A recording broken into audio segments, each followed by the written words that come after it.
Halo guys, selamat datang kembali di channel gue ini. Pada kesempatan kali ini, gue akan ngebahas alur cerita dari film yang berjudul Trust yang rilis pada tahun 2010. Film ini menceritakan tentang kisah seorang gadis berusia 14 tahun yang menjadi korban pelecehan seksual ketika ia berteman dengan seorang pria di internet. Bagaimana ceritanya? Simak saja videonya sampai selesai agar kalian dapat memahami alur ceritanya.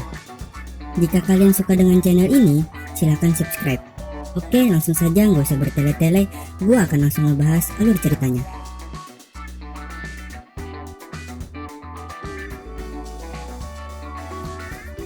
Film ini dimulai dari gadis cantik yang berusia 14 tahun yang bernama Annie.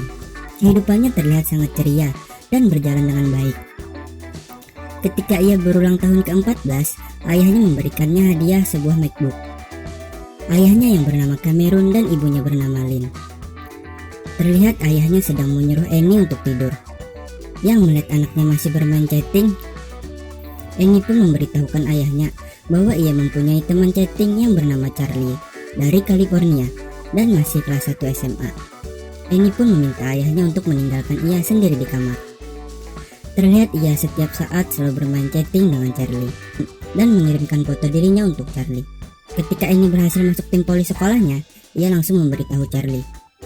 Charlie pun memberitahukan Annie bahwa sebenarnya ia merupakan seorang mahasiswa yang berumur 20 tahun. Tetapi hal tersebut tak masalah bagi Annie.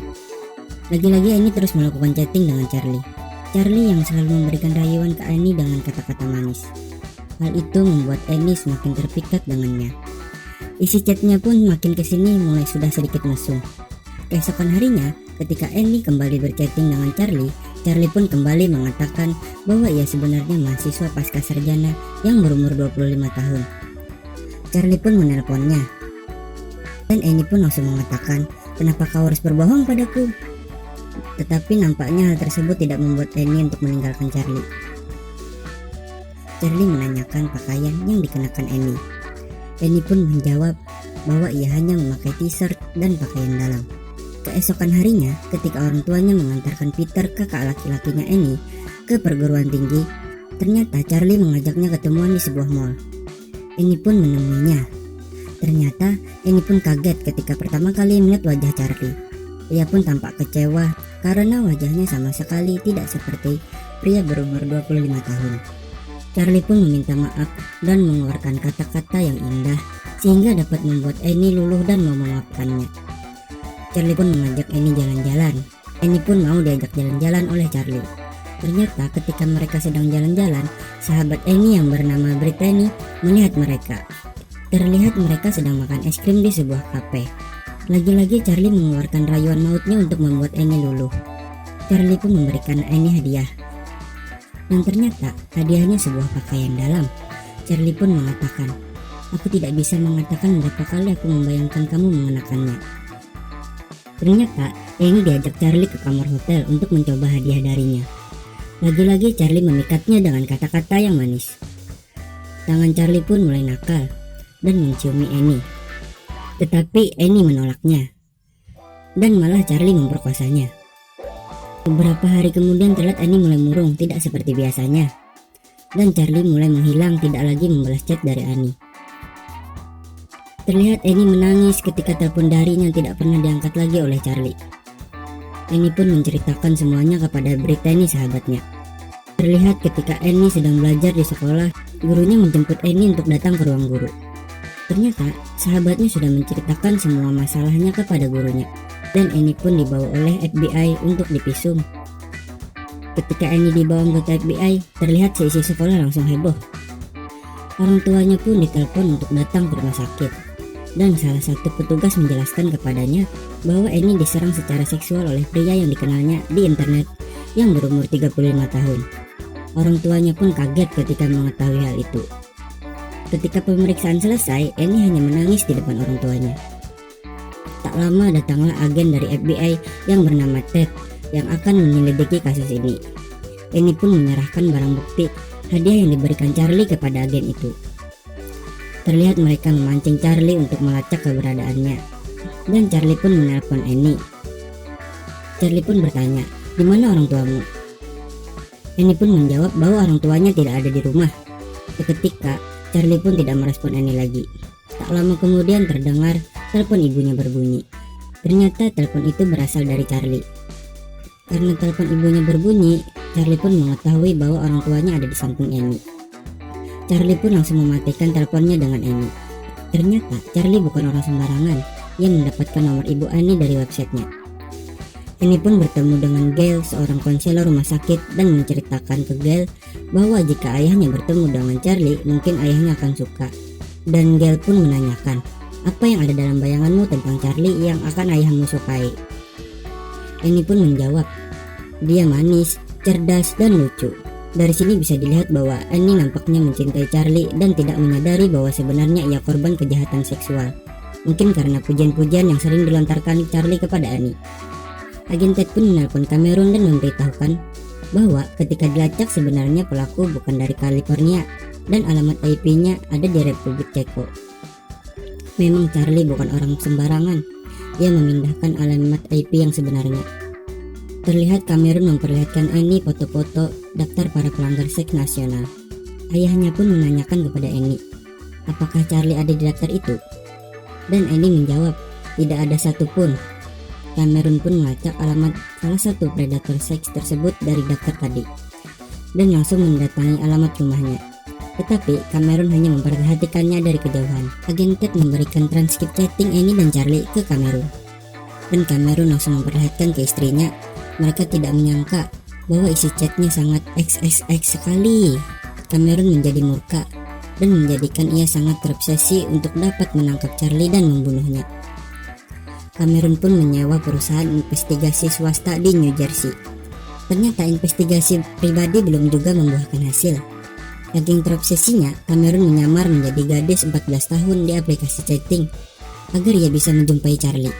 Ketika di sekolahnya, sahabatnya ini mencoba untuk meminta maaf, tetapi Annie menolak untuk memaafkannya dan memerintahkan sahabatnya untuk tidak pernah berbicara lagi kepadanya. Padahal sahabatnya memberitahukan itu semua karena ia peduli dan khawatir dengan kondisi Annie.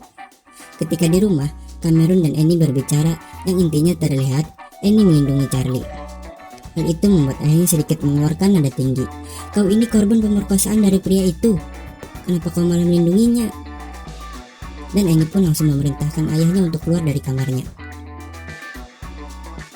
Terlihat ketika keluarga besar mereka berkumpul makan malam, Annie pun kurang bahagia, tidak seperti keluarganya yang terlihat sangat ceria. Annie pun menanyakan ke Peter kakaknya, apakah kau berhubungan seks dengan pacarmu? Ayahnya pun langsung menegur Annie. Annie pun menjawab, kenapa? Ayah memberitahu semua orang tentang hidupku, tentang aku berhubungan seks dengan siapa, tapi kenapa aku tidak boleh bertanya kepadanya? Annie pun meminta ayahnya untuk tidak memberitahukan siapa-siapa tentang Annie, dan Annie pun meninggalkan tempat itu. Padahal tujuan ayahnya baik untuk dapat memecahkan kasusnya. Tetapi Annie yang sudah dibutakan dengan cinta masih belum menyadari bahwa dirinya sebenarnya korban kejahatan seksual. Beberapa hari kemudian, meskipun Charlie belum dapat diidentifikasi, bukti DNA membuktikan bahwa ia sebelumnya telah melakukan pelecehan seksual terhadap beberapa gadis muda lainnya. Setelah melihat foto-foto korban Charlie yang lain, Annie langsung menuju tempat Gail untuk memberitahukan semua bahwa Charlie mempunyai gadis-gadis lain. Annie hanya bisa menangis ketika menceritakan kepada Gail tentang ucapan Charlie yang mengatakan bahwa hanya Annie gadis istimewa satu-satunya. Akhirnya Annie mulai menyadari bahwa Charlie melakukan itu semua hanya agar bisa berhubungan seks dengannya, dan Annie pun mengakui bahwa dirinya telah diperkosa. Hari berikutnya, Annie mencoba melanjutkan hidupnya dengan berpartisipasi dalam permainan voli sekolahnya. Di sana, Cameron melihat seorang pria di kerumunan mengambil foto. Cameron menganggap bahwa orang itu merupakan salah satu predator seks yang ada di daftar itu. Cameron pun langsung menghajar pria itu. Padahal orang itu merupakan ayah dari salah satu rekan satu tim Annie. Untung saja pria itu tidak mengajukan tuntutan. Cameron pun meminta maaf kepada pria itu. Tetapi Annie merasa terhina atas perbuatan ayahnya itu. Ketika di sekolahnya, sahabatnya memberitahukan Annie tentang sebuah situs web di mana di sana ada foto Annie yang diedit dalam pose-pose porno. Annie pun mengecek situs web tersebut. Ketika melihatnya, Annie hanya bisa menangis dan langsung pergi ke kamarnya dan menguncinya. Terlihat Annie nampaknya ingin mencoba bunuh diri dengan meminum pil agar overdosis. dan memoto dirinya ketika sedang keadaan lemas. Kebetulan ayahnya saat itu ada di rumah dan mendapat telepon dari istrinya yang memberitahukan bahwa Eni ada di kamar sedang mencoba bunuh diri. Ayahnya pun panik dan langsung mendobrak pintu kamar Eni. Eni yang setengah sadar dipaksa ayahnya untuk memuntahkan pil itu. Untung saja Eni masih bisa selamat. Terlihat sahabatnya menemaninya sepanjang malam untuk memperbaiki persahabatan mereka yang hancur. Keesokan harinya, Eni melihat ayahnya yang duduk termenung di luar. Dan ayahnya mengaku bahwa ia menyalahkan dirinya sendiri karena tidak cukup untuk melindungi Eni dan memohon ampun kepada Eni. Eni pun mulai menangis dan kemudian memeluk ayahnya.